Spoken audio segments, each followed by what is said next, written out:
Assalamualaikum warahmatullahi wabarakatuh. Selamat pagi dan salam sejahtera untuk kita semua. Yang saya hormati Pak Ketua, pimpinan dan seluruh anggota Komisi 5, Bapak Menteri, serta seluruh Pak Dirjen, Pak Sekjen, Pak Dirjen dan seluruh jajaran. Ada beberapa hal yang perlu kami sampaikan pada kesempatan yang baik ini. Yang pertama tentu ini apresiasi saya ya kepada Pak Menteri dan seluruh jajaran yang sudah mencapai pajak tanpa pengecualian opini BPK, dan ini berturut-turut. Jadi ini sesuatu yang perlu kita apresiasi. Saya kira tidak salah kalau apapun yang dicapai oleh Pak Menteri,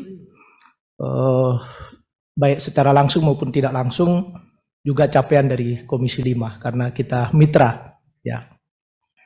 Namun demikian Pak Menteri, lebih detail ada beberapa rekomendasi yang menurut saya memang perlu diperhatikan secara khusus karena ada teman-teman yang berulang ya. Saya kira ini kalau ada kesalahan kemudian kita perbaiki, ada kesalahan baru itu wajar. Tapi kalau ada kesalahan-kesalahan yang berulang mungkin ini perlu ada treatment khusus ya. Secara detail nanti mungkin dengan Pak Dirjen dengan Pak Sekjen ya pada kesempatan yang lain. Tapi ini penting kami sampaikan. Dan saya berharap Pak Menteri dan seluruh jajaran tidak bosan-bosannya ya mendengar masukan dan kritik dari Komisi 5 ini untuk kebaikan kinerja kita bersama. Yang kedua terkait dengan realisasi anggaran pada tahun ini, memang ada kenaikan dari periode yang sama pada tahun lalu. Saya kira ini juga patut kita apresiasi. Tapi dalam catatan saya khusus untuk program IBM ya, infrastruktur berbasis masyarakat, program padat karya, ini sepertinya ada keterlambatan dibanding tahun lalu. Kalau kumulatif seluruh program mungkin ada peningkatan realisasi anggaran dan realisasi fisik, tapi khusus IBM ini sepertinya ada agak kurang Pak Menteri. Padahal usulan-usulan dari masyarakat itu sudah masuk pada akhir tahun lalu. Artinya lebih cepat masuk data-data daripada tahun sebelumnya.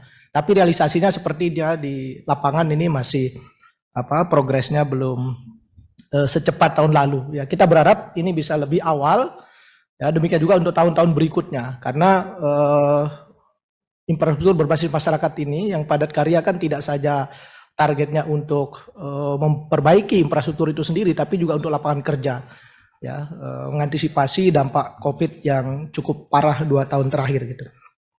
Itu yang kedua. Yang ketiga terkait dengan proporsi anggaran ini Pak Menteri. Kalau secara total dari pagu Kementerian PU yang 140 triliun itu 18,9% ini ke IKN. Ya, menurut saya memang ini kurang proporsional ya. Apalagi di salah satu direktorat jenderal misalnya di Dirjen Cipta Karya itu 41% anggarannya dialokasikan ke satu titik yaitu IKN.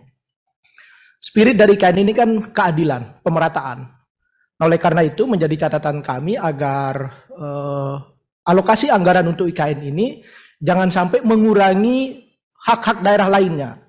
Ya, seperti beberapa aspirasi yang memang sudah kita usulkan dari hampir seluruh daerah, termasuk di dapil kami, sedikit sekali yang bisa diakomodir. Oleh karena itu ini perlu menjadi catatan ya, karena spirit dari IKN ini adalah pemerataan. Nah, jangan sampai justru tidak terjadi pemerataan itu karena proporsi anggaran yang tidak proporsional ya, terutama di Direktorat Jenderal Cipta Karya 41% ke IKN dan ya 58, sekian persen ke seluruh Indonesia. Ada 36 provinsi, ratusan kabupaten kota.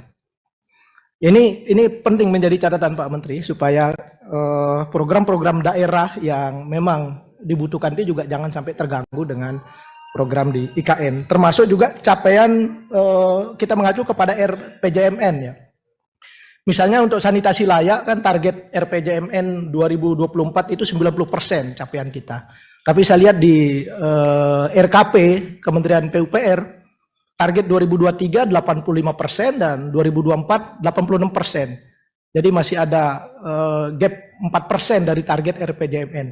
Nah, saya berharap target-target ini menjadi prioritas dan alokasi anggaran untuk IKN tidak mengurangi target-target itu di seluruh Indonesia gitu ya. Ya, bagaimanapun kita juga akui bahwa IKN ini sudah ditetapkan, namun demikian harus ada proporsi anggaran yang memadai untuk seluruh daerah lainnya. Berikutnya untuk daerah, beberapa program yang strategis di daerah, khususnya kami di NTB, kami maklumi karena keterbatasan anggaran memang tidak semua bisa dimulai, ya, terutama anggaran untuk fisiknya. Tapi yang menjadi catatan dan harapan kami adalah proses perencanaannya tidak boleh terhenti. Ya, proses perencanaan tidak boleh terhenti, program-program yang memang membutuhkan anggaran besar. Misalnya di ujung timur NTB itu ada jembatan Lewamori, ya, itu cukup besar memang. Kami maklumi walaupun belum mulai secara fisik, tapi perencanaan harus tetap jalan. Ada bendungan Mujur, Pak Menteri. Ya, demikian juga jalan poros, ya, bypass dari port to port, ya, Bandara Lembar, Pelabuhan Lembar ke Kota Mataram ke Labuan Kayangan. Dan ini sudah dijanjikan oleh Pak Jokowi, ya, secara lisan. Ya, program-program ini kami maklumi kalaupun belum ada anggaran, tapi proses perencanaannya harus tetap berjalan. Sehingga dalam setiap tahun itu perlu dianggarkan. Secara khusus ada proyek yang sedang digagas ya untuk KPBU, yaitu revitalisasi irigasi HLD di Pulau Lombok bagian utara, Pak Menteri. Ini sepertinya molor dari schedule awal. Ya, saya tidak tahu ini apa kendalanya karena sebetulnya ini merupakan KPBU pertama untuk SDA, Pak Dirjen, ya. Artinya ini supaya didorong karena di Pulau Lombok itu wilayah selatan ini sudah cukup bagus dengan adanya Mandalika. Tapi ada kecemburuan, Pulau Lombok bagian utara ini belum tergarap. Nah, dengan adanya revitalisasi saluran HLD, irigasi di wilayah Lombok bagian utara dengan skema KPBU ini bisa dipercepat. Ya. Termasuk beberapa usulan dari daerah yang Pak Menteri juga sudah sampaikan secara lisan, Pak Presiden juga, penataan kawasan kantor masjid di Kabupaten Bima yang Bapak Presiden datang, kemudian pasar di Bima, termasuk juga sarana kampus swasta di Lombok, Pak, Institut Teknologi Lombok, yang Pak Menteri juga sudah sampaikan persetujuan secara lisan, mungkin ini perlu ditindaklanjuti, dan beberapa program yang besar ini maupun program-program yang kecil di daerah, kadang-kadang kendalanya itu klasik, misalnya readiness kriteria.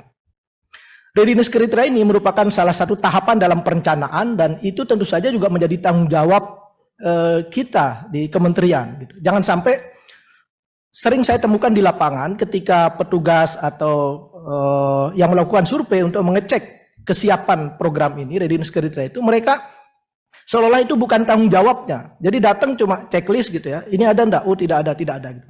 Yang kita harapkan bagaimana petugas kita atau tenaga yang memang ditugaskan untuk mengecek persiapan-persiapan readiness kriteria itu juga memandu, mengarahkan, memberitahu apa yang perlu dilengkapi dan seterusnya gitu. Jangan datang cuma contreng-contreng pergi bahwa oh ini tidak siap. Artinya seolah-olah ini menjadi pekerjaan orang lain gitu. Padahal itu adalah bagian dari pekerjaan kita juga di kementerian gitu ya. Sehingga harus ada tanggung jawab ketika itu tidak terpenuhi apa yang harus dilakukan dan dibimbing supaya target waktu sampai pelaksanaannya juga tidak molor. Kadang-kadang banyak molor program kita, misalnya di padat karya itu juga karena itu. Ya, nah, oleh karena itu harus ada tanggung jawab untuk membantu menyelesaikan semua persyaratan-persyaratan yang dituntut di dalam readiness kriteria setiap program. Jadi itu beberapa hal yang menjadi catatan kami, Pak Menteri. Ya, terutama beberapa yang sudah disepakati atau disanggupi secara lisan oleh Pak Presiden maupun oleh Pak Menteri sendiri, ya, revitalisasi pasar, kemudian di penataan kawasan di Bima dan bantuan untuk kampus swasta di Lombok, Pak Menteri. Demikian, adapun detailnya nanti dengan Bapak Dirjen akan kita dalami lebih khusus. Terima kasih Pak Ketua. Assalamualaikum warahmatullahi wabarakatuh.